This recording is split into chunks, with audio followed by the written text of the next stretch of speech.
대학도 못 가서 식당 바닥에서 굴러먹던 무식한 년이 내 귀한 아들 앞길 막을까봐 아주 속이 터져 죽겠다. 10년 전 아들이 빚더미에 앉아 매정하게 버리고 도망쳤던 시어머니. 제가 피눈물로 식당에서 설거지하며 남편을 수백억대 부자로 만들어 놓았더니 그제서야 나타나 저를 파출부 취급하며 막말을 쏟아냅니다.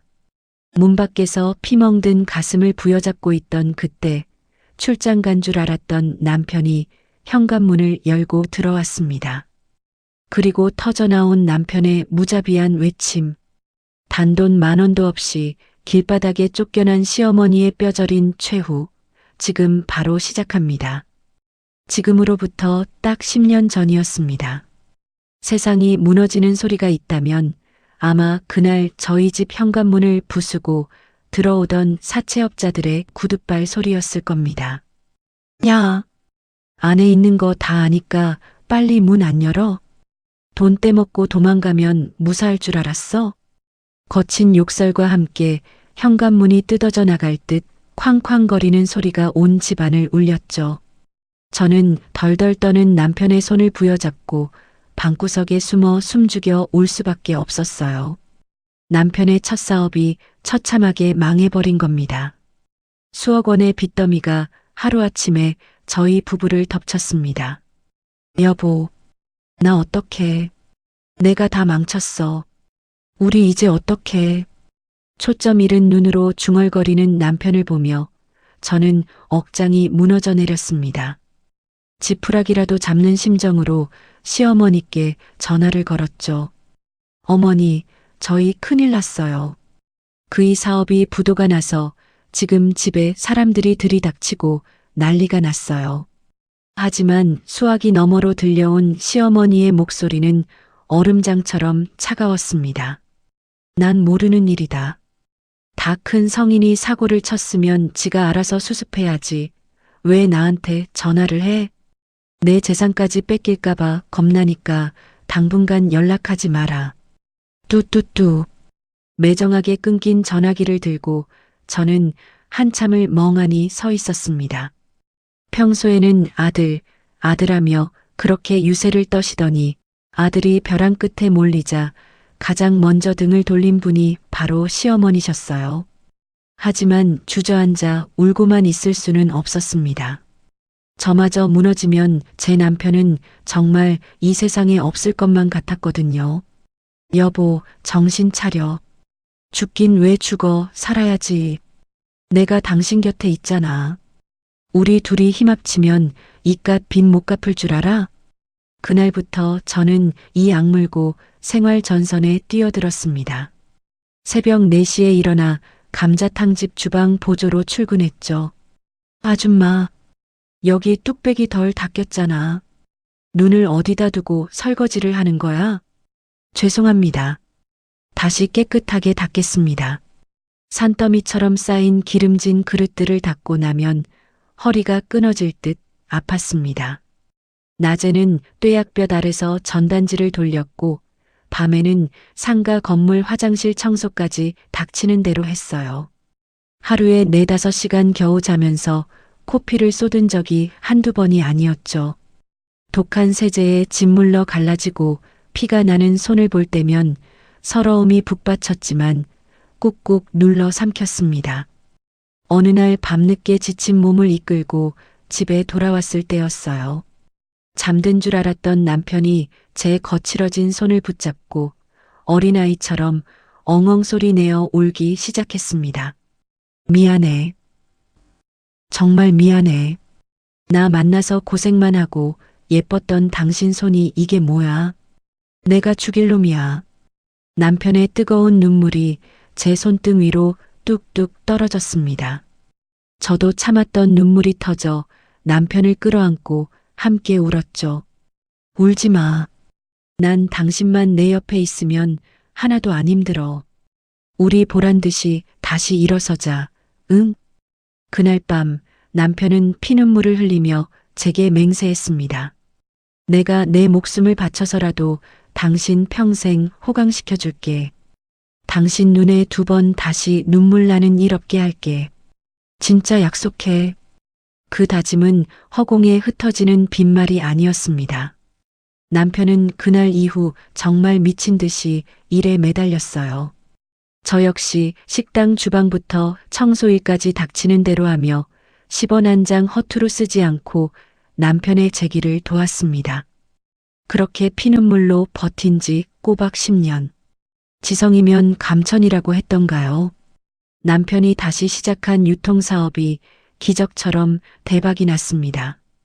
죽을 것 같던 빚쟁이들의 독촉도 옛말이 되었고 저희 부부는 드디어 강남의 번듯한 고급 아파트로 이사를 오게 되었습니다. 이삿짐을 모두 드리고 텅 빈 거실에 서서 남편이 저를 꽉 끌어안아 주었습니다. 여보, 고마워. 당신이 날 살렸어. 당신은 내 인생의 구원자야. 저도 남편의 품에 안겨 가슴 벅찬 눈물을 흘렸습니다. 길고 길었던 어둠의 터널을 지나 마침내 저희 인생에도 따뜻한 봄날이 찾아온 겁니다. 그런데 돈 냄새는 귀신같이 맡는다고 하죠. 저희가 강남 아파트로 이사하고 사업이 대박났다는 소식을 어디서 들었는지 10년 동안 연락 한 번 없던 시어머니가 불쑥 나타나셨습니다. 아이고, 내 새끼. 장하다 우리 아들. 내가 널 어떻게 키웠는데 이렇게 번듯하게 성공할 줄 알았다니까. 뻔뻔하게 웃으며 현관문을 들어서는 시어머니를 보니 10년 전 그 매정했던 목소리가 떠올라 가슴이 철렁 내려앉았어요. 하지만 저는 이내 마음을 다잡았습니다. 그래도 내 남편을 낳아주신 분이잖아. 과거의 섭섭함과 원망은 가슴 한구석에 깊이 묻어두기로 했습니다. 저는 며느리로서의 도리를 다하기 위해 그날부터 매달 100만 원씩 시어머니께 용돈을 드리기 시작했어요. 이 평화롭고 행복한 날들이 영원할 거라 믿으면서요. 하지만 제 헛된 바람은 그리 오래가지 못했습니다. 매달 들어오는 넉넉한 용돈에 돈맛을 제대로 보신 시어머니는 어느새 머리부터 발끝까지 명품으로 휘감고 나타나셨죠. 강남 사모님 행세를 하며 기고만장해진 시어머니의 태도는 하루가 다르게 오만해졌습니다. 어느 날 제가 아침부터 정성껏 차려낸 밥상을 훑어보시던 시어머니가 쯧쯧 혀를 차셨어요. 반찬 꼬라지하고는 이게 도대체 사람 먹으라고 한 거니 돼지 먹으라고 한 거니? 어머니, 입맛에 안 맞으세요? 제가 간을 조금 심심하게 하긴 했는데 새로 해드릴까요? 제 물음에 시어머니는 눈을 흘기며 코웃음을 치셨습니다. 됐다, 됐어. 너는 대학 문턱도 못 밟아본 애가 할 줄 아는 게 그 옛날 식당 바닥에서 하던 밥 짓는 거밖에 더 있겠니? 우리 아들이 돈을 그렇게 쓸어 담는데 식탁이라도 좀 고급스럽게 차려봐라. 제발 어디 가서 못 배운 티 좀 내지 말고. 가슴에 비수가 꽂히는 것 같았지만 저는 그저 입술을 꽉 깨물고 고개를 숙일 수밖에 없었죠. 그러던 어느 날이었습니다. 남편이 지방으로 2박 3일 출장을 떠나게 되었어요. 여보, 나 다녀올게. 집에 혼자 있기 적적하면 친구들이라도 불러서 놀아. 응, 걱정 말고 조심히 다녀와. 끼니 거르지 말고. 다정하게 인사를 나누고 남편이 집을 나선 지 채 몇 시간도 지나지 않았을 때였습니다. 띡, 띡, 띡, 띡, 띠리릭. 현관문 비밀번호가 열리는 소리가 들리더니 시어머니가 당신의 친구분들을 우르르 몰고 집 안으로 들이닥치셨습니다. 어머, 얘들아 어서들 들어와. 여기가 바로 우리 아들이 샀다는 그 강남 아파트야. 시어머니 친구분들은 입을 떡 벌리며 감탄사를 쏟아냈습니다. 어머머, 길순아. 집이 완전 대궐이다, 대궐. 너네 아들 진짜 크게 출세했구나. 아유, 그럼. 우리 아들이 네 집 아들인데. 의기양양해진 시어머니는 거실 한가운데 서서 저를 향해 날카롭게 소리치셨습니다. 예. 거기 멀뚱멀뚱 서서 뭐해? 귀하신 분들 오셨는데 빨리 겉옷받아 모시고 시원한 마실 것 좀 내와라. 어리바리하게 굴지 말고 빨리빨리 안 움직여. 졸지에 파출부 취급을 받으며 저는 주방으로 쫓겨 들어갔습니다. 차는 최고급으로 우려내고 과일도 좀 예쁘게 깎아와. 너 그 옛날 감자탕집에서 하던 버릇 나오게 무식하게 숭덩숭덩 썰지 말고. 등 뒤로 꽂히는 시어머니의 앙칼진 목소리에 수치심이 밀려왔지만 저는 손님들 앞이라 꾹 참고 쟁반에 과일과 차를 준비했습니다. 정성스럽게 과일을 깎아 접시에 담고 쟁반을 들어 거실로 막 발걸음을 옮기려던 참이었어요. 거실 쪽에서 들려오는 대화 소리에 제 발걸음이 그 자리에 꽁꽁 얼어붙고 말았습니다. 근데 길순아, 며느리가 아주 얌전하니 참하다야. 얼굴도 반반하고. 대학은 어디 나왔어? 서울대? 아니면 연세대? 친구분의 물음에 시어머니는 기다렸다는 듯이 크게 코웃음을 치셨습니다. 어휴, 말도 마. 이대는 무슨 얼어 죽을 서울대야. 고등학교나 간신히 졸업해서 그 밑바닥 식당에서 굴러먹던 애야. 진짜? 아니, 너희 아들같이 잘난 애가 어쩌다 그런. 내 말이 그 말이다. 우리 아들이 인물이 아까워서 그렇지. 진짜 내 속이 얼마나 썩어 문드러지는 줄 아니? 저 못 배워서 무식한 년이 혹시라도 격 떨어지게 굴어서 우리 아들 앞길 막을까봐 내가 아주 속이 터져 죽겠어. 진짜 억장이 무너진다니까. 문 밖에서 쟁반을 들고 서 있던 저는 숨을 쉴 수가 없었습니다. 쨍그랑 소리가 날 만큼 쟁반을 쥔 손끝이 하얗게 질려갔죠. 10년 전 시어머니가 남편을 버리고 도망쳤을 때 남들이 토한 화장실을 치우고 차가운 식당 바닥을 기어다니며 피눈물로 남편을 살려낸 건 바로 저였습니다. 그런데 어떻게 저한테 이러실 수가 있는 걸까요? 제 가슴 속에 시퍼런 피멍이 무참하게 번져가고 있었습니다. 덜덜 떨리는 두 손으로 쟁반을 꽉 부여잡고 서 있던 그때였습니다. 띠리릭. 등 뒤에서 익숙한 현관문 도어록이 열리는 소리가 들렸어요. 화들짝 놀라 고개를 돌려보니 분명 지방으로 출장을 떠났던 남편이 헐레벌떡 뛰어들어오는 게 아니겠어요? 여보, 나 중요한 계약 서류를 서재에 두고 가서. 남편은 신발도 채 벗지 못한 채 다급하게 저를 부르다 거실에서 들려오는 시어머니의 목소리에 그 자리에 우뚝 멈춰 서고 말았습니다. 저 못 배워서 무식한 년이 우리 아들 앞길 막을까봐 내가 아주 속이 터져 죽겠어. 그 끔찍하고 모진 막말이 남편의 귀에 고스란히 꽂히는 순간이었죠.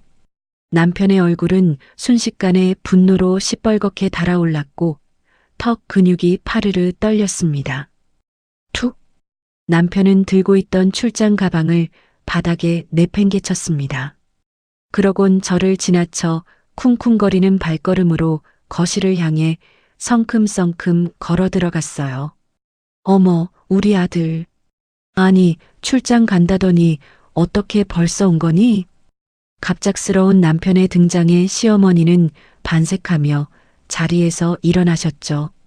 하지만 남편은 인사조차 받지 않고 두 눈을 부릅뜬 채 시어머니를 향해 소리쳤습니다. 방금 뭐라고 하셨어요? 뭐라고? 시어머니는 당황한 기색이 역력했습니다. 아니, 서류를 두고 갔으면 조용히 가져갈 것이지. 어른들 계시는데 갑자기 웬 소리를 지르고. 방금 제 아내한테 뭐라고 하셨냐고요. 남편의 사자우 같은 고함에 거실 창문이 쩌렁쩌렁 울렸습니다. 시어머니의 친구분들도 깜짝 놀라 숨을 죽였죠. 남편의 분노는 멈추지 않았습니다. 식당 바닥에서 굴러먹어? 못 배워서 무식한 년? 어머니, 도대체 제 아내가 왜 식당 바닥에서 굴렀는데요? 제가 10년 전에 부도나서 빚더미에 앉았을 때 어머니는 저버리고 도망가셨잖아요. 저 그때 진짜 죽으려고 밧줄까지 찾아 헤맸던 놈입니다. 남편의 눈에서 굵은 눈물이 뚝뚝 떨어지기 시작했습니다. 그 지옥 같은 시간 속에서 절 살려낸 게 누군지 아세요? 어머니가 지금 무식하다고 못 배웠다고 손가락질하는 제 아내입니다. 남들이 토한 거 맨손으로 치우고 그 차가운 식당 바닥 박박 닦아가며 피눈물로 저를 수렁에서 건져낸 사람이라고요. 어머니가 떵떵거리며 자랑스러워 하시는 지금 이 집, 제가 입고 있는 이 옷, 전부 다 제 아내의 피와 땀으로 만들어진 겁니다. 거실에는 숨소리조차 들리지 않는 무거운 정적만이 흘렀습니다. 시어머니는 사색이 되어 입술만 달달 떨고 계셨어요. 아, 아들아. 내가 말이 좀 헛나와서 그렇지. 다 너 체면 생각해서. 제 체면이요? 남편은 기가 막힌다는 듯 헛웃음을 쳤습니다. 내 아내를 무시하는 사람은 그게 제 어머니라도 제겐 필요 없습니다. 뭐시? 이 짐승만도 못한 놈아. 어미한테 그게 할 소리야? 당장 나가세요. 남편은 단호하게 손가락으로 현관문을 가리켰습니다. 그리고 당신들도 당장 남의 집에서 나가요. 어디서 감히 남의 귀한 아내를 함부로 입에 올려. 시어머니의 친구분들은 쫓기듯 가방을 챙겨 허둥지둥 현관을 빠져나갔습니다. 남편은 망연자실 서 있는 시어머니에게 최후 통첩을 날렸죠. 제 아내에게 무릎 꿇고 진심으로 사과하지 않으실 거면 2번 다시 제 얼굴 볼 생각 마십시오. 그리고 오늘부로 어머니께 드리던 용돈과 신용카드는 전부 정지하겠습니다. 비밀번호 당장 바꿀 테니 이 집에도 발걸음하지 마세요. 결국 시어머니마저 쫓겨나듯 밖으로 떠밀려 나가고 현관문이 매몰차게 닫혔습니다. 거실 한가운데 덩그러니 남겨진 남편은 주방에 멍하니 서 있는 저를 향해 다가왔어요. 그리고 저를 으스러져라 품에 안았습니다. 여보, 미안해. 내가 다 미안해. 당신 혼자 얼마나 무서웠어. 얼마나 억울했어. 저를 끌어안은 남편의 넓은 어깨가 아이처럼 들썩거렸습니다. 저 역시 그동안 꾹꾹 눌러 참았던 서러움이 터져나와 남편의 가슴에 얼굴을 묻고 목 놓아 엉엉 울어버렸습니다.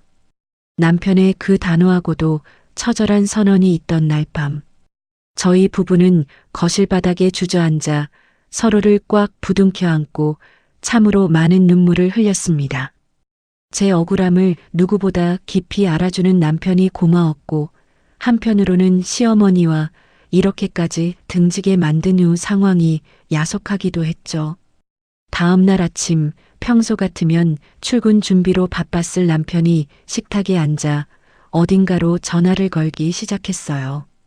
네, 제 명의로 발급된 가족카드 전부 정지해 주세요. 맞습니다. 지금 즉시 모든 결제 막아주세요.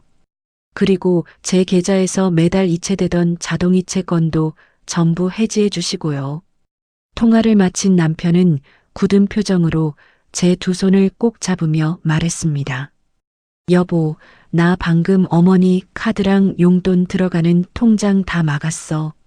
당분간 어머니한테서 전화 오면 절대 받지 마.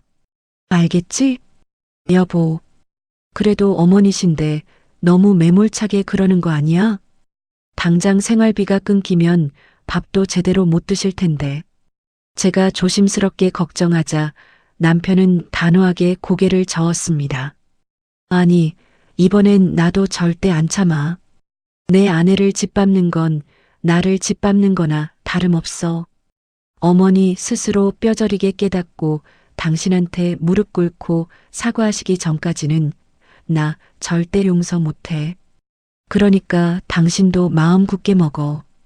그렇게 남편은 정말로 시어머니를 향한 모든 금전적인 지원을 무 자르듯 뚝 끊어버렸습니다. 처음엔 시어머니도 설마지가 진짜로 끊겠냐, 며칠 저러다 말겠지 하며 기싸움을 하시는 듯 했습니다.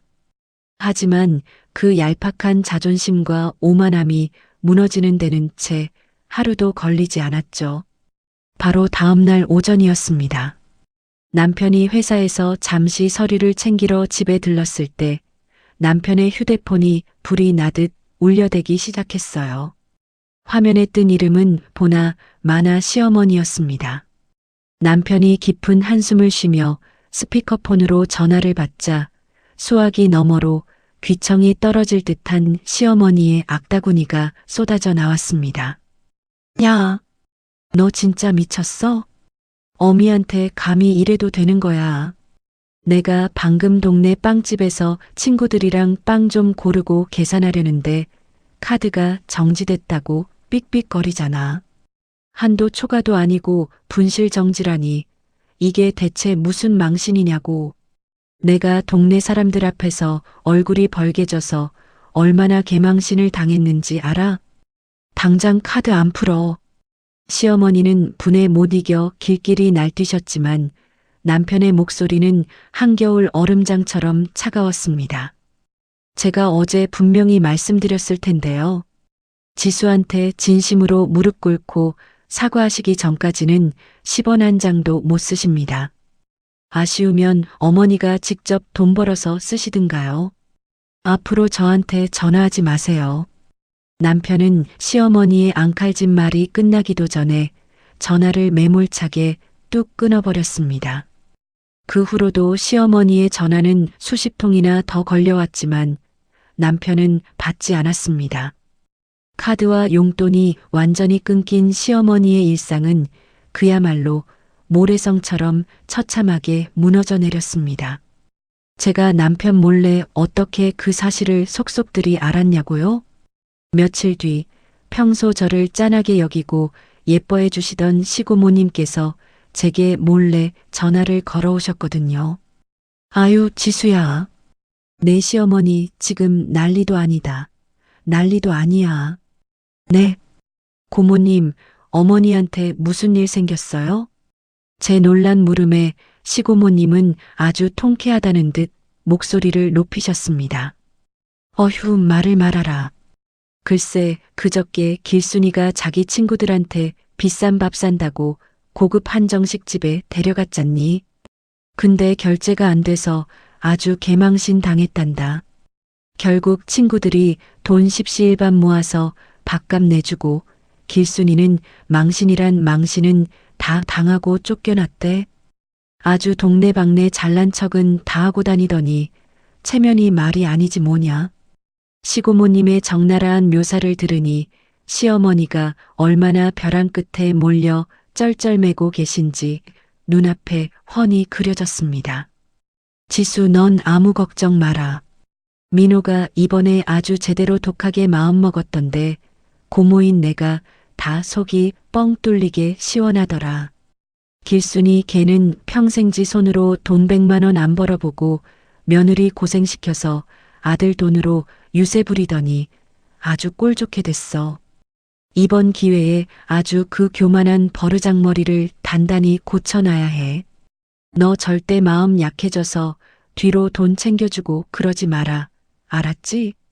돈줄이 완전히 마르고 동네에서 창피를 당해 얼굴도 들고 다니지 못하게 된 시어머니. 하루, 이틀, 사흘. 시간이 지날수록 시어머니의 태도도 확연히 달라지기 시작했습니다.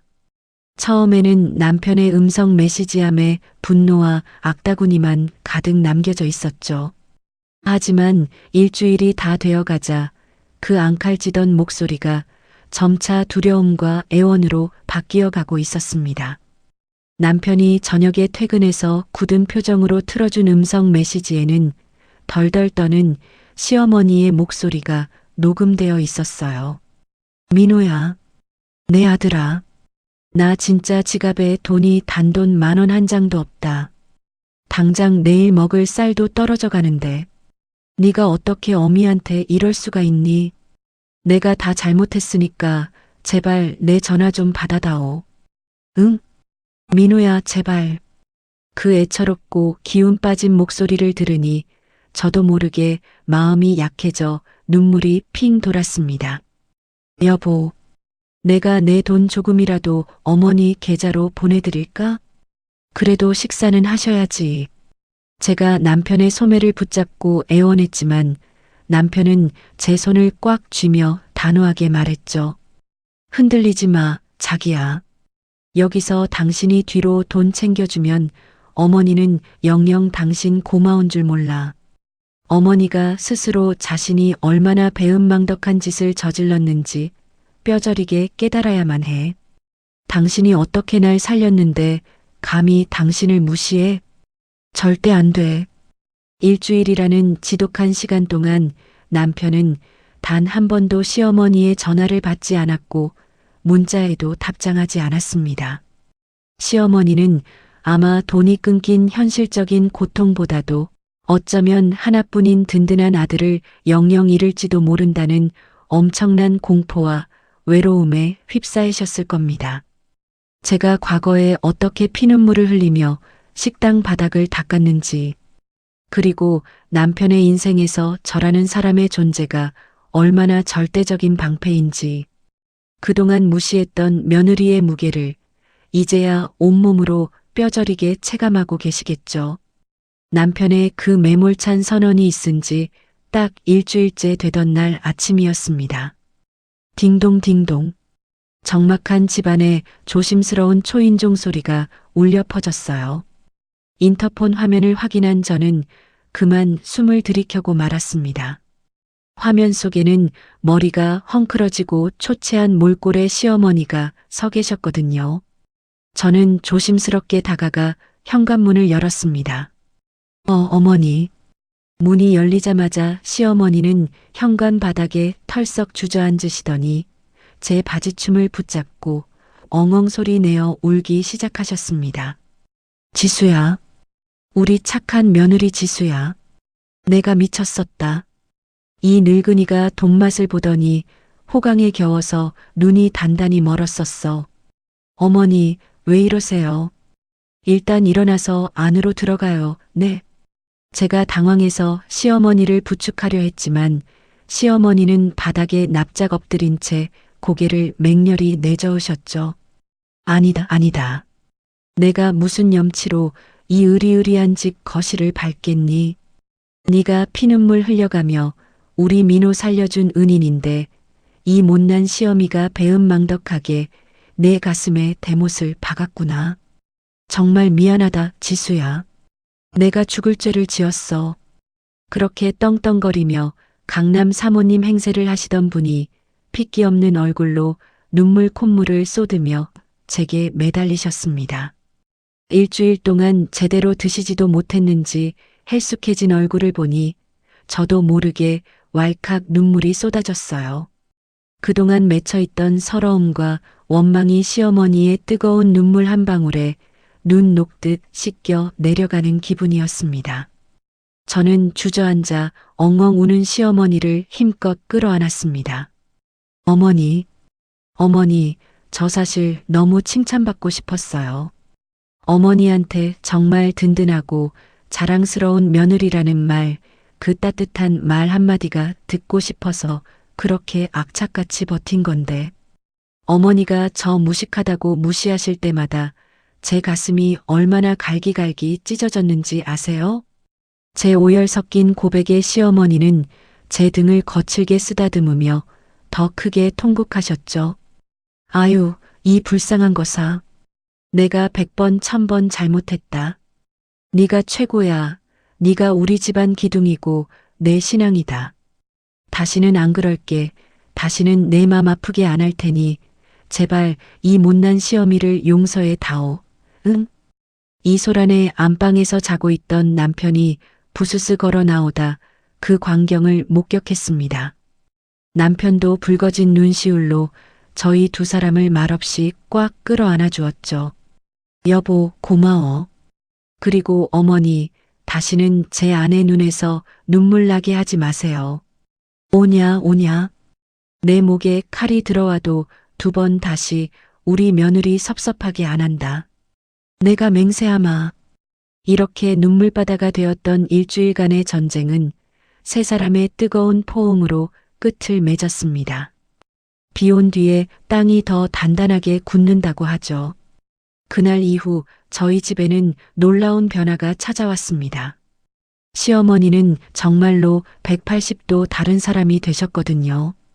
어디 모임에 나가실 때마다 동네방네 제 자랑을 늘어놓으시느라 입이 마를 지경이시랍니다.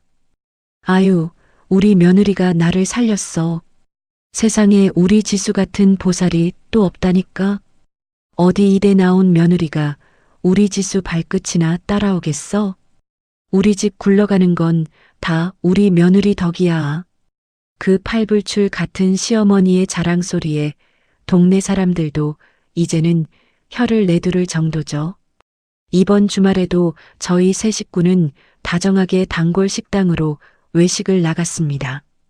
지수야, 너 고생 많이 했으니까 고기 많이 먹어라. 자, 이 통통한 갈빗대 하나 뜯어봐. 시어머니가 제 밥그릇에 고기를 산더미처럼 쌓아주시면 남편은 옆에서 싱글벙글 웃으며 저를 바라봅니다. 여보, 많이 먹어. 당신이 웃으니까 밥맛이 꿀맛이네. 응, 자기야. 당신도 아해봐. 저는 남편의 입에 쌈을 하나 크게 싸서 넣어주며 환하게 웃었습니다. 하하, 아주 둘이 깨가 쏟아지는구나. 시어머니의 호탕한 웃음소리가 식당 안을 기분 좋게 울렸습니다. 고소한 고기 굽는 냄새와 가족들의 웃음소리. 지난 10년의 피눈물과 서름이 모두 보상받는 듯한 이보다 더 완벽할 수 없는 저의 따뜻한 봄날이었습니다. 그렇게 눈물로 서로의 진심을 확인한 뒤 저희 집에는 정말 평화로운 일상이 찾아왔습니다. 시어머니는 예전에 그 앙칼지고 표독스럽던 모습을 완전히 지우셨죠. 어느 날 일어나면 저희 집에 일찍 오셔서 저보다 먼저 주방을 차지하고 찌개를 보글보글 끓여 놓으실 정도였으니까요. 어느 주말 오후였습니다. 남편은 거실 소파에 누워 모처럼 달콤한 낮잠을 자고 있었죠. 여보, 나 피곤해서 눈 좀 붙일게. 응, 자기야. 일주일 내내 회사 일로 바빴잖아. 푹 쉬어. 남편에게 얇은 이불을 덮어주고 돌아서는데 시어머니가 제 손을 살며시 잡아 끄셨습니다. 지수야, 우리 며느리. 날도 좋은데 시어미랑 백화점 구경이나 갈까? 어머니, 백화점이요? 그래. 내가 우리 예쁜 며느리 봄옷 하나 쫙 빼주고 싶어서 그러지. 민호가 이번 달 용돈을 좀 더 줬지 뭐냐. 시어머니의 소녀 같은 미소에 저도 기분 좋게 고개를 끄덕였습니다. 그렇게 시어머니와 팔짱을 끼고 다정하게 백화점 여성복 매장을 둘러보던 중이었어요. 어머, 저게 누구야? 길순이 아니야? 등 뒤에서 들려온 날카로운 목소리에 시어머니와 저는 동시에 고개를 돌렸습니다. 그곳에는 짙은 화장을 한 중년 여성이 팔짱을 낀 채 비딱하게 서 있었죠. 순간 제 가슴이 철렁 내려앉았습니다. 바로 몇 주 전 저희 집 집들이에 와서 저를 대놓고 무시했던 시어머니의 친구분 박 여사였거든요. 어머, 말자구나. 오랜만이네. 시어머니가 애써 웃으며 인사했지만 박 여사의 눈초리는 매섭게 저를 훑고 지나갔습니다. 오랜만은 무슨, 너 그날 아들한테 카드 다 뺏기고 맨몸으로 쫓겨났다며? 동네에 소문이 쫙 퍼져서 내가 얼마나 남부끄러운 줄 아니? 주변 사람들의 시선이 힐끔힐끔 저희 쪽으로 쏠리기 시작했어요. 박 여사는 쯧쯧 혀를 차더니 이번에는 저를 향해 삿대질을 해댔습니다. 예.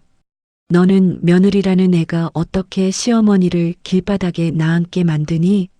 내 남편이 제정신이 아니면 네가 옆에서 뜯어 말려야지.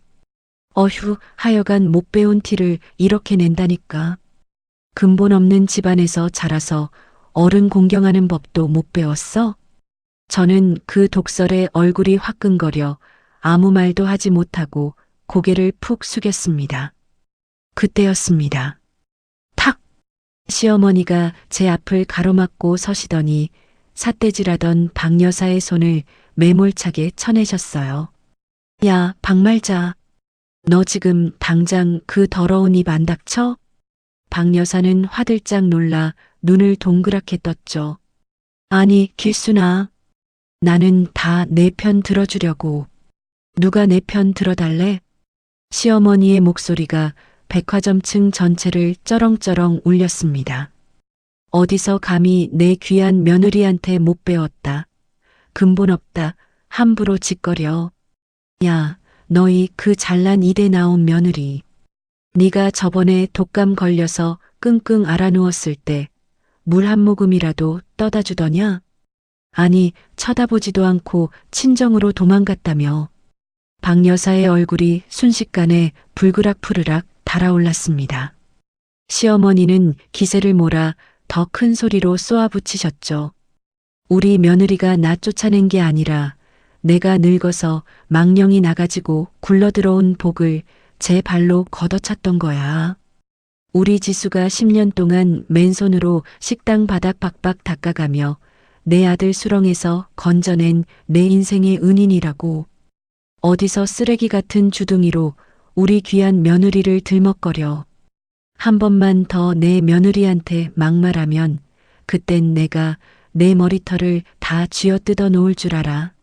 사이다 같이 시원한 시어머니의 호통에 주변에서 구경하던 사람들도 수군거리기 시작했어요. 어머, 저 아주머니 남의 며느리한테 왜 저래? 시어머니가 며느리를 엄청 아끼나 봐요. 창피함을 견디지 못한 박 여사는 씩씩거리며 획 뒤돌아 도망치듯 매장을 빠져나갔습니다. 거친 숨을 몰아쉬던 시어머니는 곧바로 휙 돌아서서 제 두 손을 꼭 부여잡으셨죠. 지수야, 괜찮니? 많이 놀랐지? 저런 미친년이 짓거리는 소리는 한 귀로 듣고 한 귀로 흘려버려라. 내 눈엔 네가 대한민국에서 제일 똑똑하고 제일 예쁜 며느리니까. 어머니. 저를 감싸 안으며 다독여 주시는 시어머니의 품은 예전과 달리 너무나 따뜻하고 든든했습니다. 나를 지켜주는 진짜 가족이 생겼다는 생각에 저는 참았던 눈물을 글썽이며 시어머니의 어깨에 살며시 이마를 기댔습니다. 백화점 한복판에서 박 여사를 단숨에 쫓아버린 후 제 가슴은 쿵쾅거리며 미친 듯이 뛰고 있었습니다. 그동안 가슴 깊은 곳에 꾹꾹 눌러왔던 오랜 체증이 확 내려가는 듯한 묘한 카타르시스가 온몸으로 번져나갔죠. 시어머니는 놀라 멍하니 서 있는 제 손을 꽉 이끌고 백화점에서 가장 크고 화려한 여성복 매장으로 척척 걸어 들어가셨습니다. 지수야, 이것 좀 봐라. 어머, 색깔이 참 곱기도 하네.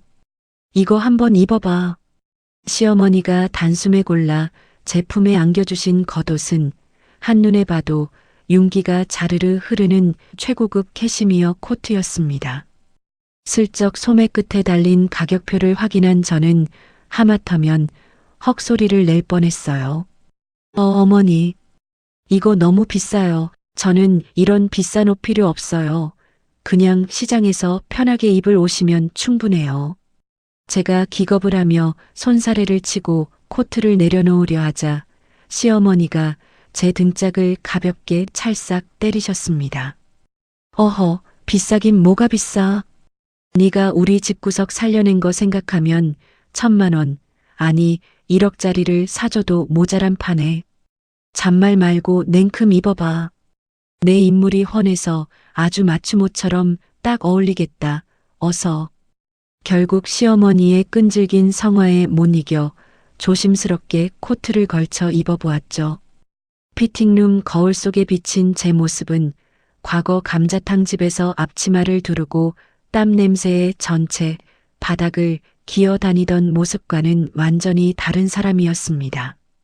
거울 앞을 서성이는 저를 보며 시어머니는 아주 만족스러운 듯 고개를 끄덕이셨습니다.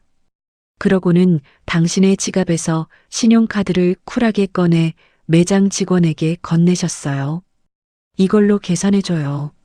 아, 그리고 우리 며느리 입게 적이 걸린 저 블라우스랑 실크 치마도 싹 다 포장해 주고요. 어머니, 정말 이러지 않으셔도 되는데. 정말 감사해요. 나중에 제가 더 좋은 걸로 꼭 보답할게요. 제 눈물 섞인 인사에 시어머니는 제 손을 다정하게 감싸주셨습니다. 아유, 보답은 무슨 보답. 너 건강하게 우리 민호 옆에 딱 붙어서 백년해로 하는 게 나한테는 제일 큰 보답이다. 알았지? 양손 무겁게 쇼핑백을 들고 집으로 돌아오는 길, 저희 고부의 웃음소리가 봄바람처럼 끊이지 않았습니다. 띠리릭.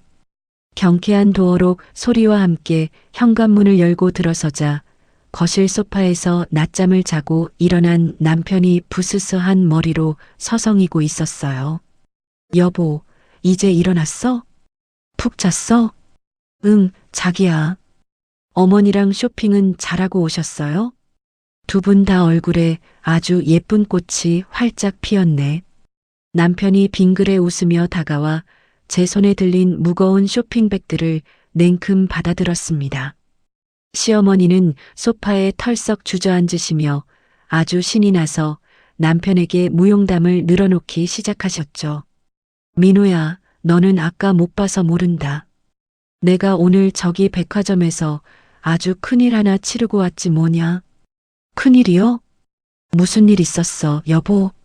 남편이 깜짝 놀라 걱정스러운 눈빛으로 저를 쳐다보았습니다.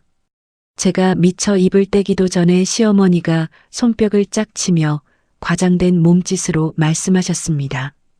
글쎄, 거기서 박말자, 그 여우 같은 기집애를 딱 마주친 거 아니겠니?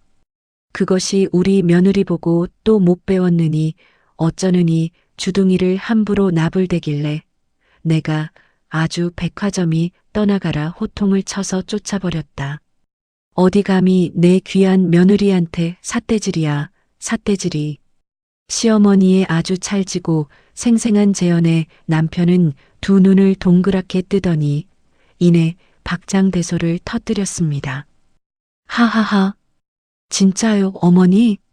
아유, 우리 어머니 아주 최고네. 진짜 멋쟁이네. 여보, 당신 이제 아주 든든한 백 생겼다. 그지? 응. 어머니가 내 앞을 딱 막아서시는데 나 진짜 영화 속 슈퍼 히어로가 나타난 줄 알았잖아. 제가 신이 나서 거들자 시어머니는 쑥스러운 듯 헛기침을 하셨지만 입가에는 숨길 수 없는 뿌듯한 미소가 번져 있었죠. 그렇게 거실에 화기애애한 웃음꽃이 만발하던 바로 그때였습니다. 위잉위잉. 탁자 위에 놓여있던 시어머니의 휴대폰이 요란하게 진동을 울리기 시작했어요. 화면에 뜬 발신자를 확인한 시어머니의 미간이 순간 확 찌푸려졌습니다. 화면에는 최 회장 댁이라는 글자가 선명하게 떠 있었죠. 과거 시어머니와 함께 어울려 다니며 강남 사모님 행세를 주도하던 바로 그 골칫덩어리 친구 모임의 왕언니였습니다. 이 기집애가 갑자기 웬 전화람. 어머니, 일단 받아보세요. 시어머니는 고개를 끄덕이며 통화 버튼을 누르고 스피커폰으로 전환하셨습니다. 왜 전화했어? 전화가 연결되자마자 수화기 너머로 귀청을 찌르는 듯한 날카롭고 표독스러운 목소리가 쏟아져 나왔습니다. 야, 최길순. 너 지금 제정신이 있는 거니, 없는 거니? 내가 방금 우리 말자한테 울면서 전화 받고 기가 막혀서 진짜. 네가 지금 그 무식한 며느리년 편든다고 우리 말자한테 쌍욕을 하고 백화점 한복판에서 망신을 줬다며? 상대방의 아나무인 같은 오만한 태도에 남편의 표정이 순식간에 차갑게 굳어졌습니다. 저 역시 또다시 상처받을까 두려워 마른 침을 꿀꺽 삼켰죠. 하지만 시어머니는 조금도 당황하지 않고 보란듯이 콧방귀를 세게 뀌셨어요. 망신은 지가 입을 함부로 놀려서 자초한 거지. 어디 남의 귀한 며느리한테 근본이 없네 만의 헛소리를 짓거려. 뭐 헛소리? 야, 말자가 뭐 틀린 말했니? 고등학교나 겨우 나와서 식당 바닥에서 뚝배기나 닦던 애를 우리가 같이 며느리 취급이나 해준 걸 감지덕지해야지. 너 그따위로 굴 거면 앞으로 우리 모임에 얼굴 비출 생각도 꿈에 하지 마. 너 하나 없어도 우리 아쉬울 거 하나도 없으니까. 과거 같았으면 그 잘난 사모님 모임에서 쫓겨날까봐 전전긍긍하며 굽신거리셨을 시어머니였습니다. 하지만 지금 제 눈앞에 앉아 계신 시어머니는 완전히 다른 사람이었습니다. 시어머니는 탁자 위에 휴대폰을 뚫어질 듯 노려보더니 속사포처럼 매서운 반격을 쏟아내셨어요. 그래, 잘됐다 이년아. 안 그래도 너희같이 남편 돈으로 유세나 떨고 남 깎아내리기 바쁜 천박한 속물들 아주 질려서 상종도 하기 싫었다. 뭐 며느리 취급? 야, 우리 지수는 너희들 그 잘난 며느리들 다 트럭으로 합쳐놔도 발가락 대만도 못한 것들이 감히 쳐다볼 수도 없는 내보물이야. 어머니, 저는 시어머니의 거침없고 단호한 외침에 가슴이 뭉클해져 기어이 눈시울이 붉어지고 말았습니다. 시어머니의 사이다 폭격은 거기서 끝나지 않았어요. 다시는 내 번호로 연락하지 마. 내 며느리 발끝에도 못 미치는 수준 떨어지는 것들이랑은 이제 상종해줄 시간도 없으니까. 뚝. 시어머니는 말이 끝나기가 무섭게 붉은색 통화 종료 버튼을 신경질적으로 꾹 눌러버리셨습니다. 그러고는 곧바로 그 번호를 차단 목록에 영구적으로 처박아 버리셨죠. 휴, 아주 10년 묵은 체증이 다 내려가네. 내가 저런 썩어 빠진 것들이랑 어울리느라 그동안 내 귀한 진짜 가족을 등한시했어. 시어머니가 휴대폰을 소파에 던져버리며 후련하다는 듯 깊은 숨을 내쉬었습니다. 남편은 시어머니의 어깨를 꽉 껴안으며 환하게 웃어 보였어요. 어머니, 진짜 잘하셨어요. 제가 다 속이 뻥 뚫리고 시원하네요. 이제 쓸데없는 사람들 만나서 스트레스 받지 마시고 우리 지수랑 저랑 셋이서만 똘똘 뭉쳐서 행복하게 살아요. 당신도 어머니한테 고맙다고 말씀드려, 여보. 남편이 저를 다정하게 바라보며 찡긋 윙크를 날렸습니다. 저는 소파에 앉아 계신 시어머니의 목을 와락 끌어안았습니다. 어머니, 너무너무 감사해요. 저 진짜 평생 어머니 친딸처럼 모시고 행복하게 살게요. 아유, 우리 착한 딸. 그래, 며느리가 다 뭐냐. 오늘부터 넌 내 며느리가 아니라 하나뿐인 내 친딸이다. 시어머니도 제 등을 따뜻하게 토닥이며 인자한 미소를 지으셨습니다. 거실 창밖으로는 눈이 부시게 따스한 오후의 햇살이 쏟아져 들어오고 있었습니다. 그리고 그 햇살 속에서 저희 세 사람의 행복한 웃음소리가 텅 빈 집안을 가득 채우고 있었죠. 더 이상 저희 가족을 흔들고 상처 입힐 수 있는 건 이 세상에 아무것도 없다는 걸 굳게 맞잡은 저희 세 사람의 손의 온기가 확실하게 증명해주고 있었습니다. 그렇게 시어머니의 든든한 보호 아래 저희 집에는 그 어느 때보다 따뜻하고 평온한 일상이 이어지고 있었습니다. 하지만 평화롭던 저희 집에 또 한 번 작은 폭풍이 불어닥칠 일이 생기고 말았어요. 바로 돌아가신 시아버님의 제삿날이 다가온 겁니다. 저희가 사업 실패로 빚더미에 앉아 단칸방을 전전하던 지난 10년 동안 친척들은 저희 부부를 철저하게 투명 인간 취급했었습니다.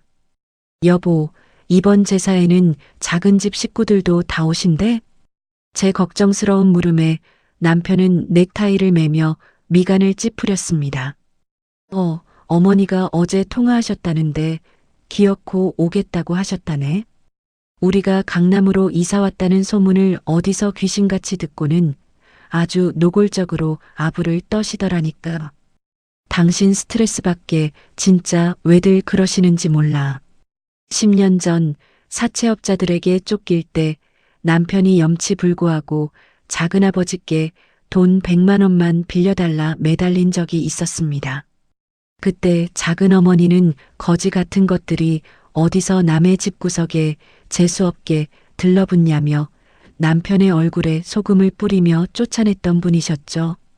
그런 분들이 이제 와서 저희 집 문턱을 넘겠다니 제 마음은 벌써부터 무겁게 가라앉았습니다.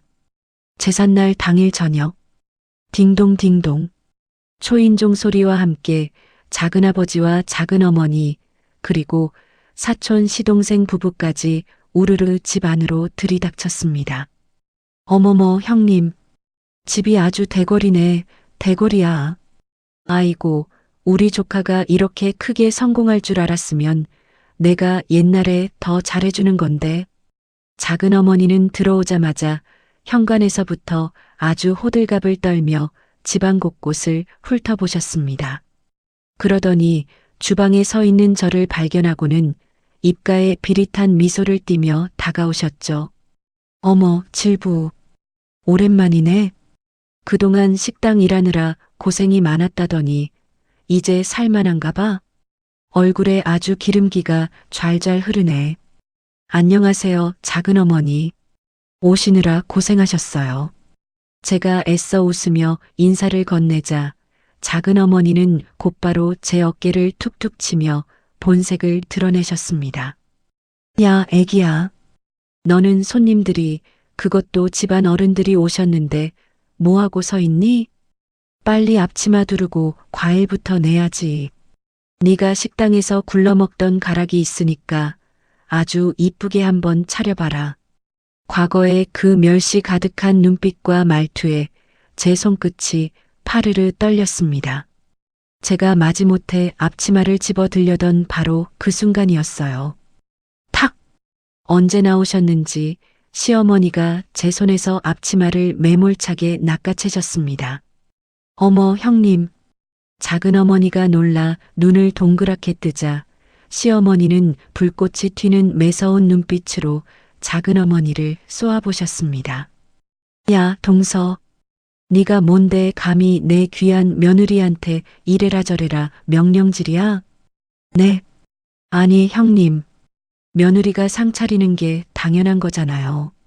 제가 뭐 틀린 말 했어요?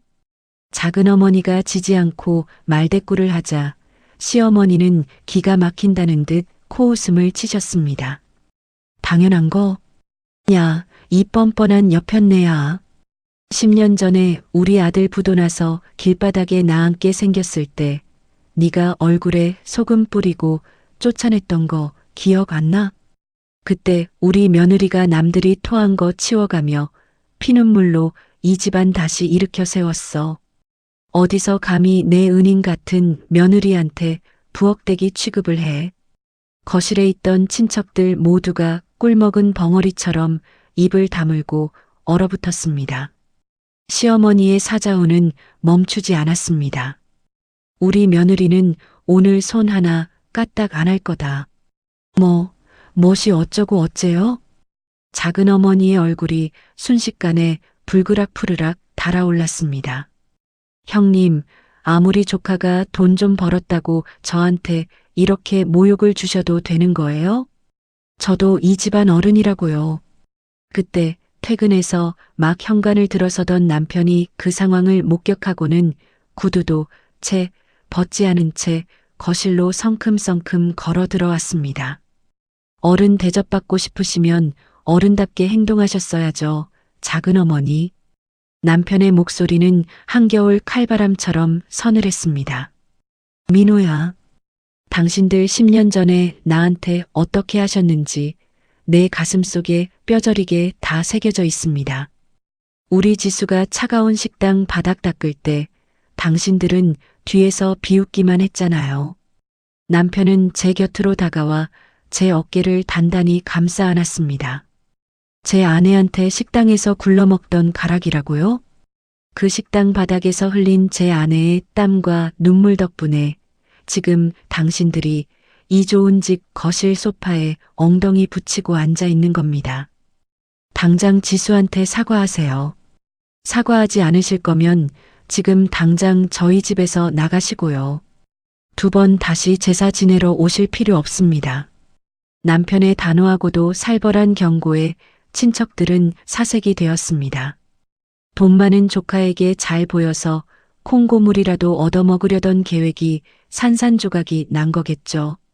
작은아버지가 황급히 자리에서 일어나 남편의 눈치를 보며 쩔쩔맸습니다. 민호야. 내 작은어미가 원래 입이 좀 험하잖니. 우리가 다 잘못했다. 오해 풀고 밥이나 먹자꾸나. 응? 오해 아닙니다. 남편은 한치의 물러섬도 없었습니다. 사과하세요, 당장. 결국 기세등등하던 작은어머니는 남편과 시어머니의 살벌한 협공에 완전히 기가 꺾이고 말았습니다. 얼굴이 흙빛으로 변한 작은어머니는 제 앞에 마지못해 고개를 숙였습니다. 내가 주둥이가 방정이라 말이 헛나왔네. 미안하다, 용서해라. 저는 속으로 쾌재를 불렀지만 겉으로는 아주 침착하고 우아하게 대답했습니다. 알겠어요, 작은어머니. 다음부터는 말씀 조심해 주세요. 제가 식당에서 일했던 건 제 남편을 살리기 위한 아주 자랑스러운 훈장이니까요. 제 당당한 대답에 작은어머니는 아무 말도 못하고 입술만 달달 떨었습니다. 잠시 후 정말로 시어머니가 주문하신 최고급 호텔 제사 음식이 박스째 배달되어 왔어요. 야, 동서. 빨리 앞치마 두르고 저 음식들 제기 그릇에 예쁘게 안 옮겨 담고 뭐해? 우리 며느리는 피곤하니까 방에 들어가서 좀 쉴 거다. 시어머니는 제 등을 살짝 떠밀며 안방으로 들어가라고 윙크를 하셨습니다. 저는 남편의 손을 잡고 안방으로 들어오며 문틈 사이로 앞치마를 두르고 쩔쩔매며 그릇을 나르는 작은어머니의 뒷모습을 보았습니다. 여보, 당신 진짜 멋있었어. 어머니도 완전 슈퍼맨 같았고. 제가 신이 나서 남편의 볼에 입을 맞추자 남편도 활짝 웃으며 저를 꽉 끌어안았습니다. 당연하지. 내가 누구 남편인데. 내 눈에 흙이 들어가도 당신 무시하는 사람들은 다 가만 안 둬. 안방 문 너머로 들려오는 그릇 달그락거리는 소리가 오늘따라 세상에서 가장 통쾌한 교향곡처럼 제 귓가를 간지럽히고 있었습니다. 통쾌했던 제삿날 밤이 지나고 저희 집에는 그 어느 때보다 따스하고 평온한 아침이 찾아왔습니다. 어젯밤 작은어머니는 땀을 뻘뻘 흘리며 산더미 같은 설거지를 다 마치고는 도망치듯 서둘러 집을 빠져나갔죠. 이제 저희 가족을 얕보고 함부로 대할 사람은 이 세상에 아무도 없다는 생각에 가슴이 벅차올랐습니다. 늦지막이 일어나 거실로 나가보니 남편과 시어머니가 벌써 일어나 다정하게 과일을 드시고 계셨어요. 여보, 푹 잤어? 어제 작은 댁 식구들 때문에 신경 쓰느라 고생 많았지? 남편이 다가와 제 어깨를 다정하게 주물러 주었습니다. 응, 자기야. 당신이랑 어머니가 내 편 든든하게 들어줘서 하나도 안 힘들었어. 제가 활짝 웃으며 대답하자 소파에 앉아 계시던 시어머니가 제게 손짓을 하셨습니다. 지수야, 이리 와서 내 옆에 좀 앉아보련. 네, 어머니. 시어머니 곁에 다가가 앉자 시어머니는 품속에서 오래된 옥색 비단 상자 하나를 조심스럽게 꺼내셨습니다. 그리고는 제 거칠어진 두 손을 당신의 부드러운 손으로 꼭 감싸주셨죠. 지수야, 네가 10년 동안 차가운 식당 바닥에서 고생하느라 이 곱던 손이 다 망가졌구나. 시어머니의 눈가에 순식간에 촉촉한 눈물이 고였습니다. 어머니, 갑자기 왜 또 우시고 그러세요? 저 이제 하나도 안 힘들어요. 진짜 괜찮아요. 제가 당황해서 시어머니의 눈물을 닦아드리려 하자 시어머니는 고개를 저으시며 상자를 열어보셨습니다. 그 안에는 영롱한 빛을 내는 아주 귀하고 아름다운 옥반지가 들어있었어요. 어머, 어머니. 이건 아버님 살아계실 때 어머니한테 선물해 주셨던 아주 귀한 반지잖아요. 놀란 제 물음에 시어머니는 반지를 꺼내어 제 뭉툭해진 손가락에 조심스럽게 끼워 주셨습니다. 그래, 맞다. 이건 우리 집안 대대로 맏며느리한테 물려주려던 아주 소중한 반지야. 내가 돈에 눈이 멀어서 이걸 이제야 내 손에 끼워주는구나. 어머니, 이 반지의 진짜 주인은 우리 집안을 벼랑 끝에서 살려낸 바로 너란다. 우리 지수, 정말 고맙고 또 고생 많았다. 시어머니의 진심 어린 눈물과 고백에 제 가슴 속에서도 뜨거운 눈물이 왈칵 쏟아져 내렸습니다. 옆에서 그 모습을 지켜보던 남편도 붉어진 눈시울을 훔치며 제 어깨를 꽉 끌어안아 주었죠. 여보, 어머니 말씀이 맞아. 당신은 이 반지보다 훨씬 더 귀하고 빛나는 사람이야. 고마워, 자기야. 어머니, 이 귀한 반지 평생 제 몸처럼 아끼고 소중히 간직할게요. 저희 세 사람은 거실 소파에 앉아 서로를 부둥켜 안고 한참 동안 따뜻한 눈물을 흘렸습니다. 그 눈물은 과거의 서러움이 아니라 앞으로 함께할 눈부신 내일을 향한 기쁨의 눈물이었죠. 한바탕 눈물을 쏟아내고 난 뒤 시어머니가 코를 팽 풀고는 아주 호탕하게 웃으셨습니다. 아유, 아침부터 웬 청승이람. 안 되겠다. 오늘 이렇게 기분 좋은 날 집에만 있을 순 없지. 시어머니는 자리에서 벌떡 일어나시더니 저희 부부를 향해 큰 소리로 외치셨어요. 민호야, 지수야. 어서들 예쁜 옷으로 갈아입고 나와라. 오늘은 이 시어미가 크게 한턱 쏠 테니까 우리 며느리 제일 좋아하는 최고급 한우 먹으러 가자. 와, 진짜요? 여보, 우리 어머니 오늘 지갑 제대로 여시려나 본데? 남편이 장난스럽게 맞장구를 치자 거실에는 다시 한바탕 유쾌한 웃음꽃이 피어났습니다. 당연하지. 내가 우리 귀한 며느리 입에 소고기 들어가는 것만 봐도 배가 부를 것 같으니까 어서들 준비해. 저희 부부는 신이 나서 안방으로 들어가 가장 아끼는 옷으로 곱게 차려입었습니다. 제 손가락에서 영롱하게 빛나는 옥반지를 볼 때마다 입가에 절로 훈훈한 미소가 지어졌죠. 조금 뒤 꽃단장을 마친 저희 세 식구는 다정하게 팔짱을 끼고 집을 나섰습니다. 따스한 봄 햇살이 저희 가족의 앞길을 환하게 비춰주는 듯 했습니다. 자, 오늘 우리 지수배 터지게 먹여보자꾸나. 출발. 남편이 운전하는 차에 올라타 최고급 한우 전문점으로 향하는 길. 창밖으로 스쳐 지나가는 풍경마저 오늘따라 눈이 시리도록 아름답게 반짝이고 있었습니다. 최고급 한우 전문점에 도착을 했습니다. 고급진 룸으로 들어갔죠. 참숯 위에서 붉은 빛의 최고급 소고기가 지글지글 맛있게 익어가는 소리가 방 안을 가득 채웠습니다. 고소한 고기 냄새가 코끝을 간지럽히고 제 앞접시에는 어느새 남편이 정성스레 구워준 고기가 수북하게 쌓여 있었죠. 여보, 아해봐. 이거 제일 부드럽고 맛있는 부위니까 얼른 먹어. 남편이 젓가락으로 큼직한 고기 한 점을 집어 제 입가로 내밀며 다정하게 속삭였습니다. 당신 먼저 먹어. 나 챙기느라 자기는 하나도 못 먹었잖아. 그리고 어머니도 많이 드시고요. 제가 쑥스러워하며 고개를 돌리려 하자 맞은편에 앉은 시어머니가 호탕하게 웃으시며 손사래를 치셨습니다. 아유, 난 안 먹어도 배부르다. 우리 며느리 오물오물 먹는 것만 봐도 이 시어미는 속이 다 든든해. 그러니까 네가 아주 우리 지수 입 터지게 팍팍 좀 먹여라. 네 어머니, 걱정 마세요. 자, 자기야 얼른 아해. 시어머니의 애정 어린 재촉에 남편은 활짝 웃으며 기어이 제 입에 고기를 쏙 넣어 주었습니다.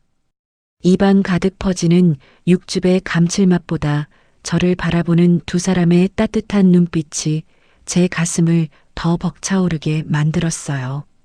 잠시 후 시어머니가 잘 익은 고기 한 점을 제 밥그릇 위에 직접 올려주시며 입을 떼셨습니다.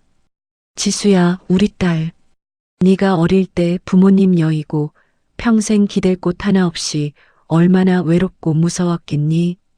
그런 널 내가 친딸처럼 품어주지는 못할 망정. 그동안 내 가슴에 대못만 쾅쾅 박아댔으니 나 같은 늙은이를 용서해주고 다시 곁을 내줘서 정말 고맙다. 시어머니의 눈가에는 어느새 촉촉한 눈물이 맺혀 있었습니다. 네가 아니었으면 우리 집안도 없었고 지금의 나도 없었을 거야. 앞으로 남은 내 인생 우리 지수 바람막이 되어주면서 평생 내 편으로만 살게. 사랑한다, 우리 아가. 그 진심 어린 고백에 저도 모르게 젓가락을 내려놓고 왈칵 눈물을 쏟고 말았습니다. 어머니, 저 진짜 오늘 너무 행복해요. 세상에 나 혼자 덩그러니 남겨진 줄 알았는데 저한테도 이렇게 따뜻한 진짜 가족이 생겼잖아요.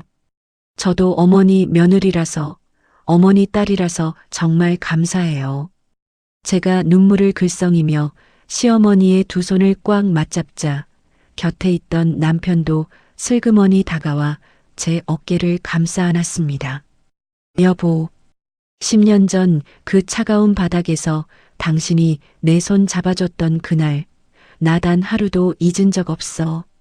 당신은 내 인생을 수렁에서 건져준 구원자이자 내 삶의 전부야. 앞으로 내 평생 당신 입가에 웃음만 가득하게 해줄게. 진짜 사랑해, 윤지수. 남편의 깊고 흔들림 없는 눈동자를 마주하는 순간 지난 10년간 흘렸던 모든 피눈물이 눈 녹듯 씻겨 내려가는 기분이 들었습니다. 새벽 이슬을 맞으며 전단지를 돌리던 날들도 식당 바닥을 기며 서러움에 묻어두었던 시간들도 모두 완벽하게 끝이 났죠. 제 손가락에서 영롱하게 빛나는 옷반지가 마치 저의 지난 세월을 다독여주는 듯 따스하게 느껴졌습니다. 이제 제 곁에는 그 누구보다 저를 아끼고 절대적으로 지켜주는 든든한 두 사람이 거대한 방패처럼 서 있습니다. 자자, 우리 귀한 식구들 고기 타겠다. 오늘은 내가 쏠 테니까 비싼 고기 팍팍 시켜서 실컷 먹어보자꾸나. 시어머니가 애써 분위기를 띄우며 크게 웃으시자 저희 부부도 눈물을 닦아내고 마주보며 활짝 웃음을 터뜨렸습니다. 식사를 마치고 식당 밖으로 나오니 어느덧 붉은 노을이 거리를 눈부시게 물들이고 있었습니다. 얼굴을 스치는 바람마저 솜사탕처럼 부드럽고 달콤했죠. 아유, 기분 좋다. 날씨도 참 좋고 우리 며느리랑 아들이랑 같이 걸으니까 세상 천지에 부러울 게 하나도 없네. 시어머니가 제 오른팔에 찰싹 달라붙어 다정하게 팔짱을 끼며 한박웃음을 지으셨습니다. 남편은 자연스럽게 제 왼손을 깍지 껴잡으며 제 어깨를 단단하고 포근하게 감싸 안았죠. 여보, 우리 바로 집에 들어갈까? 아니면 경치 좋은 카페 가서 당신 좋아하는 달콤한 조각 케이크라도 하나 더 먹을래? 응, 자기야. 나 자기랑 어머니랑 셋이서 강바람 쐬면서 차 한 잔 더 하고 싶어. 그래, 가자. 오늘 우리 며느리 하고 싶은 거 다 해. 제가 남편의 어깨에 살며시 기대어 대답하자 세 사람의 경쾌한 웃음소리가 붉은 노을을 타고 널리 널리 퍼져나갔습니다. 살점이 찢기고 피가 나던 척박하고 모질었던 땅에 마침내 세상에서 가장 눈부신 눈물꽃이 피어났습니다. 서로를 꼭 잡은 이 두 손을 영원히 놓지 않는 한 저 윤지수의 인생에 찾아온 이 눈부신 봄날은 절대 저물지 않을 것입니다. 오늘 준비한 사연 어떻게 들으셨나요? 피눈물 나는 희생으로 남편을 살려낸 지수 씨의 눈물겨운 인생 역전과 통쾌한 참교육 끝에 진짜 가족의 의미를 깨달은 세 사람의 이야기였습니다. 10년이라는 긴 세월 동안 차가운 식당 바닥에서 땀 흘린 지수 씨의 헌신이 결국 가장 눈부신 봄날의 꽃으로 피어난 것 같아 가슴이 참 뭉클해집니다. 때로는 상처받고 억울한 일도 많지만 진심은 언젠가 반드시 빛을 본다는 걸 다시 한번 느끼게 되네요. 혹시 지금 이 순간에도 가족을 위해 묵묵히 희생하고 계신 분들이 있다면 지수 씨의 속 시원한 사이다 결말이 작은 위로와 통쾌한 대리만족이 되셨기를 바랍니다. 모진 겨울을 꿋꿋하게 견뎌내고 마침내 벅찬 행복을 쟁취한 우리 지수 씨에게 따뜻한 응원과 칭찬의 댓글을 한 줄씩 남겨주시면 어떨까요? 여러분의 소중한 댓글 하나하나가 지수 씨의 봄날을 더욱 눈부시게 빛내줄 거예요. 구독과 좋아요, 알림 설정도 꼭 부탁드립니다. 다음에도 가슴 뻥 뚫리고 속 시원한 사연으로 다시 찾아오겠습니다. 끝까지 함께 해주셔서 감사합니다.